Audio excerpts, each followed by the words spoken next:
안녕하세요. 당신에게 꼭 필요한 정보, 그 핵심을 분석해드리는 시간입니다. 오늘은 보내주신 리프트, 2025년 반전과 성장 전략이 자료를 바탕으로 한번 파헤쳐볼까 하는데요. 아시다시피 오랫동안 우버 그늘에 좀 가려져 있었잖아요, 리프트가.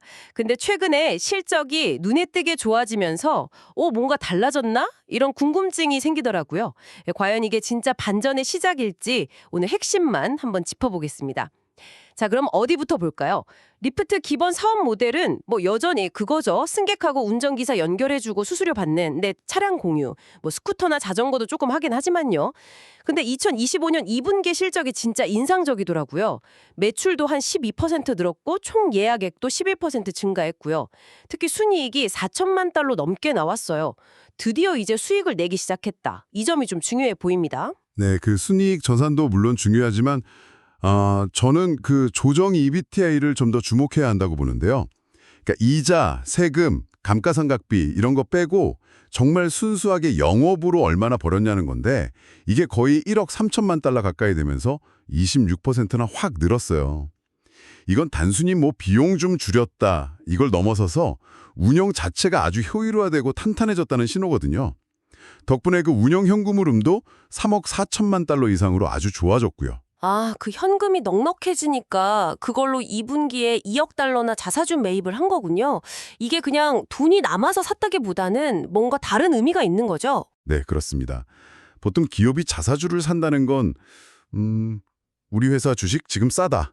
그리고 앞으로 더 오를 거다. 이런 자신감을 보여주는 거거든요.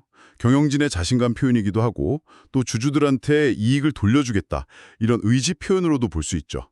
그리고 재무 상태도 보니까 총자산 54억 달러에 부채 한 46억 달러 정도, 비교적 안정적이어서 이런 자신감에 좀 근거가 되고 있다고 봅니다. 수익성도 좋아지고 재무도 안정되고 좋습니다. 그럼 이 기반 위에서 리프트가 앞으로 뭘 하려는 걸까요?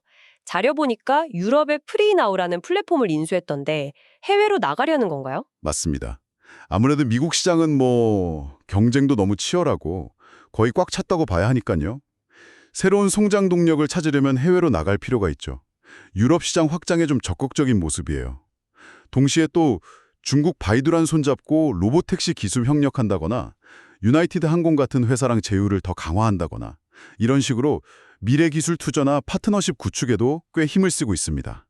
그냥 차량 공유 앱, 여기서 벗어나서 좀 더 큰 그림, 미래 모빌리티 기업으로 가려는 거죠. 여기서 좀 흥미로운 지점이 나오네요.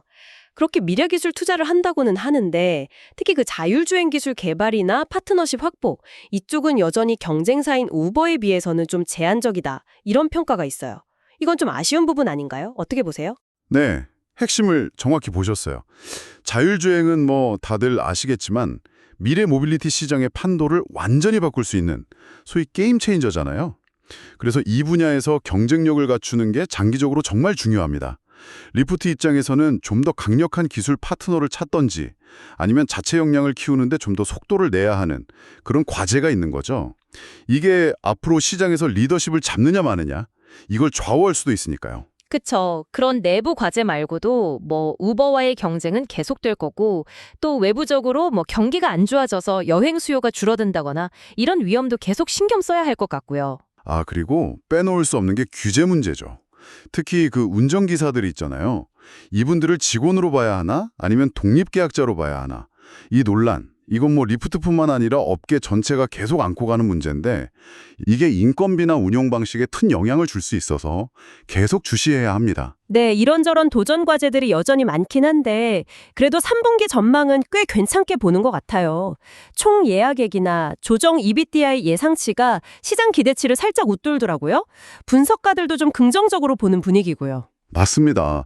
단기 전망도 괜찮고 장기적으로도 보면 한 2026년까지 매출이 거의 76억 달러 수준으로 크게 늘고 영업이익도 안정적인 흑자 궤도에 오를 거다 이런 예측이 많아요. 잉여 현금 흐름도 상당히 좋아질 가능성이 높고요. 근데 여기서 중요한 건 시장의 리프트를 보는 시각 자체가 좀 변하고 있다는 거예요. 예전에는 만년 2등, 적자 기업 이런 이미지가 강했는데 이제는 수익성도 갖췄네, 성장 가능성도 있네, 이렇게 재평가받기 시작했다는 거죠. 자, 그럼 오늘 쭉 살펴본 리프트 이야기 핵심만 다시 정리해 볼까요? 우선 본업인 차량 공유에서 드디어 수익을 내기 시작했고 재무 구조도 탄탄해졌다. 이게 첫 번째고요. 그리고 이걸 바탕으로 이제 해외 시장 진출이라든지 미래 기술 투자 같은 새로운 성장 동력을 찾고 있다. 이게 두 번째. 마지막으로 자사주 매입 같은 걸 통해서 주주 가치 제고에도 신경 쓰기 시작했다. 이렇게 요약할 수 있겠네요. 네, 정확합니다. 딱 정리하면 리프트가 과거에 좀 불안정한 이미지를 벗고 재무적으로나 전략적으로나 한 단계 좀 성숙해진 모습을 보여주고 있다. 이렇게 볼 수 있습니다. 물론 뭐 자율주행 기술 격차라든지 규제 문제 같은 숙제는 여전히 남아있지만요. 그래도 그 만년 2인자라는 꼬리표를 떼고 이제 투자자들 눈길을 좀 사로잡을 만한 그런 잠재력을 보여주기 시작했다는데 의미가 있다고 봅니다. 네, 오늘 저희와 함께 리프트의 현재 그리고 미래 가능성을 한번 깊이 들여다봤습니다. 이게 정말 인상적인 턴어라운드 스토리의 시작일 수도 있겠지만 어쩌면 여전히 넘어야 할 산이 많은 그런 여정일 수도 있겠네요. 마지막으로 이런 질문 한번 던져봅니다. 리프트가 계속해서 해외로 나아가고 또 로보택시 같은 새로운 기술에 투자하면서 기존의 그 미국 기반 차량 공유 앱이라는 정체성은 앞으로 어떻게 변하게 될까요? 그리고 그 과정에서 혹시 우리가 예상하지 못했던 또 다른 도전 과제들이 불쑥 나타나지는 않을까요? 리프트의 다음 행보를 지켜보시면서 한 번쯤 생각해 보시면 흥미로울 것 같습니다.